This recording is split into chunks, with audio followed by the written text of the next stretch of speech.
January 2nd, 1967, Colonel Robin Olds and the other 3 F-4 Phantoms of his strike group streak high over the Phuc Yen airfield, emulating a favorite prey of enemy MiGs, the F-105 Thunder Chief.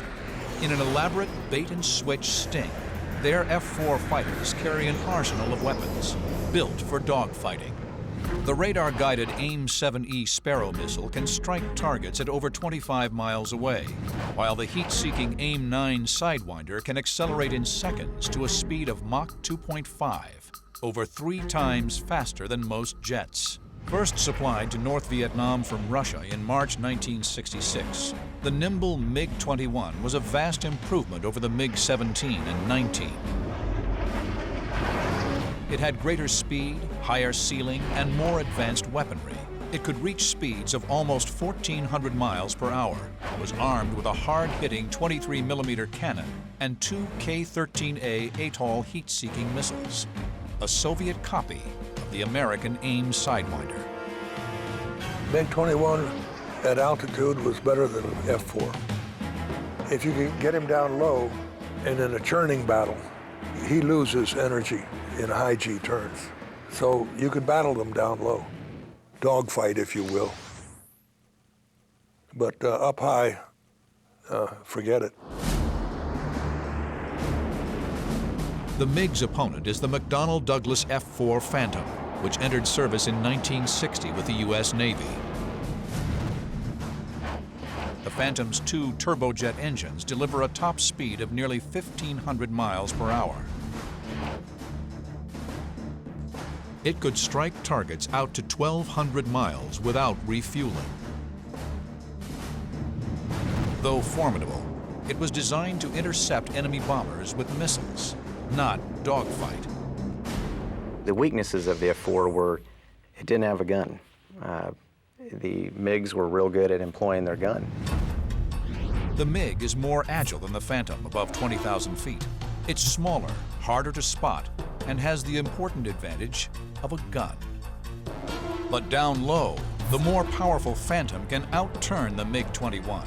The F-4 is faster and has a better rate of climb. It carries a greater number of missiles. The MiG-21s that rise and strike at the masquerading Phantoms on January 2nd are no easy prey.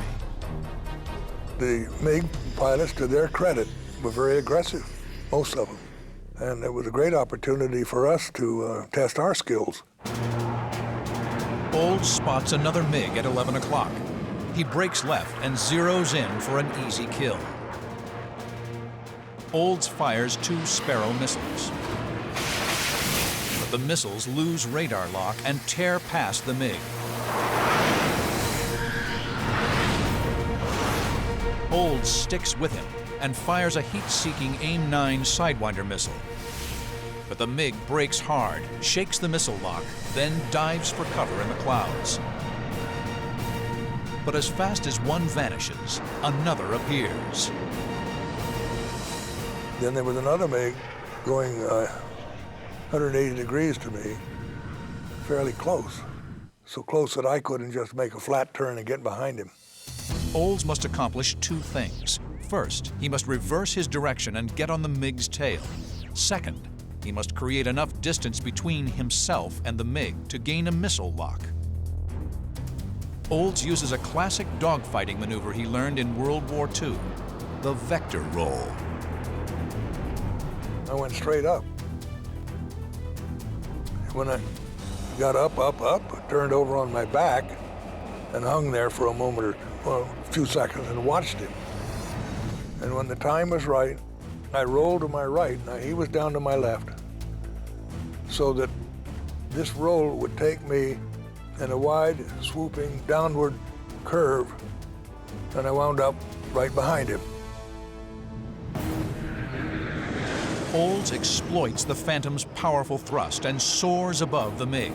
To counter the mind-numbing G's, Olds' G-suit inflates, squeezing his calves, thighs, and stomach to keep blood in his brain and prevent a grayout.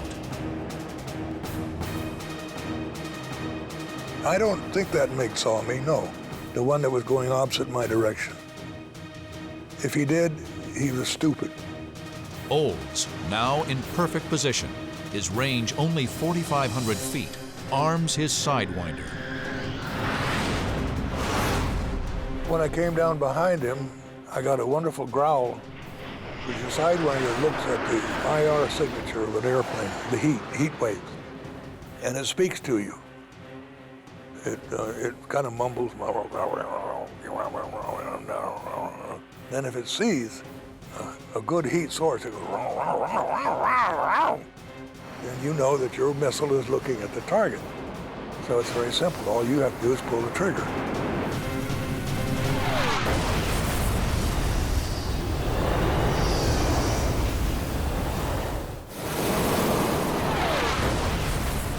The doomed pilot doesn't eject. Olds has shot down one MiG, but can't stay for more. His number 4 Phantom, flown by Captain Rediker, is in trouble. One of his tanks didn't feed. I had plenty of fuel. I could have stayed there, but I wanted to get him home. Olds streaks out of the combat zone and escorts Rediker to safety. In less than 5 minutes, Colonel Robin Olds and his flight have downed 3 MiGs, with no losses.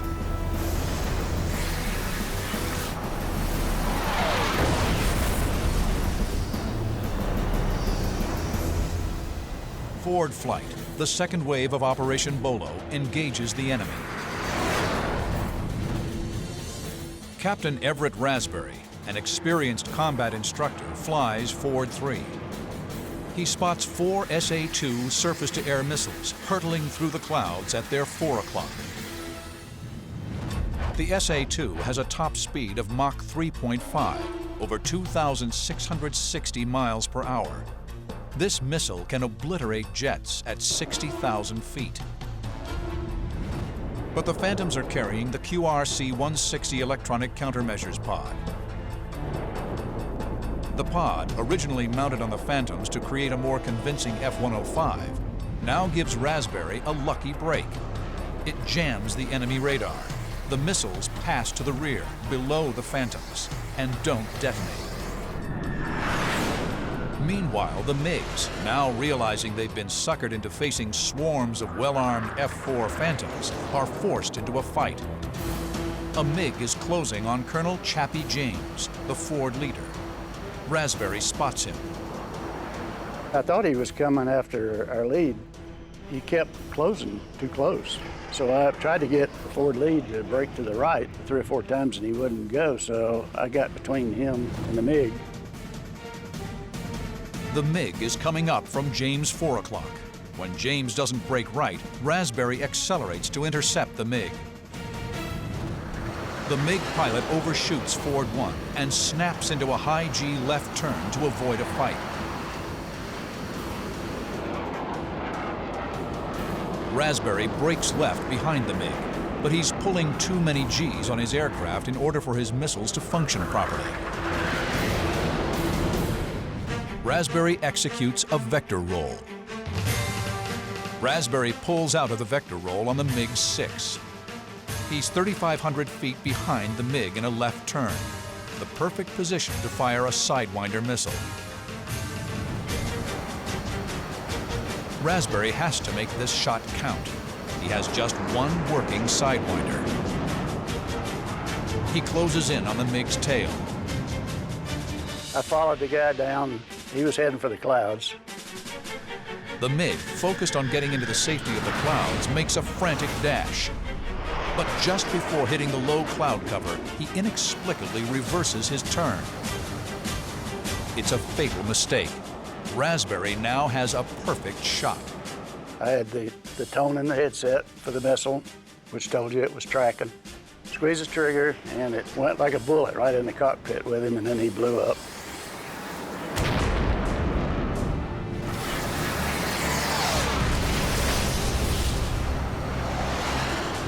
I almost spun in while I was watching him. It was so spectacular. First time I'd ever shot down a MiG. And so I was excited, to say the least. Ford Flight has scored a kill, the 4th Bolo victory so far, and suffered no losses.